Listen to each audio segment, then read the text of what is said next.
Boston is not just a sports town. There's so much music. There's no one particular Boston sound. Even in the punk days, everybody had a unique sound. There's always been a garagey element to it.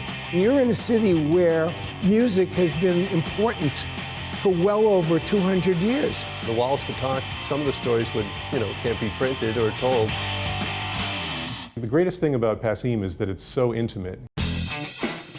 It's known as a place where people like Joan Baez and Bob Dylan played during the heyday of the folk revival in the 60s. Being able to see people like Joni Mitchell here before her first record came out. In the 70s, Lindsey Buckingham and Stevie Nicks played here before they joined Fleetwood Mac. Jackson Browne, Tom Waits. In the 80s, Sean Colvin and Suzanne Vega used to come up to New York City. There was Jax in Cambridge. There was Ed Burke's in Mission Hill, a rough neighborhood. Bunratty's, Harper's Ferry, O'Brien's. I love the Rat. I remember Tiny Tim coming to play there. The place was wild. Seeing Tiny Tim at the Rat, or seeing the Runaways. The Runaways with Lita Ford and Joan Jett. They played, and David Bowie shows up, Iggy Pop and Blondie. I actually started playing there in the summer of 1965. It was called the Rathskeller.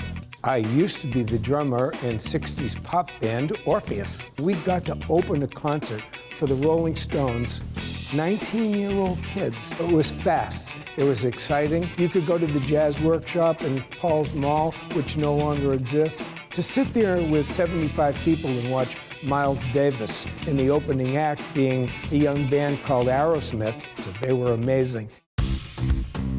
Paradise was started in 1977, and that'd be Tom Petty and the Heartbreakers, U2, one of the first gigs that really broke them. Working the Paradise, I get to see all the bands before everybody else knows who they are, really. Bruno Mars played here right before he broke, and Janelle Monáe was the opening act, and that was an incredible show, and they're both now selling out, arenas. Everybody in the music industry still keeps their eyes and ears on what's going on in Boston. The band Boston is completely different than the band The Cars, which is different than Till Tuesday, which is different than Dropkick Murphys, and they're all, icons from Boston. Because Boston rocks.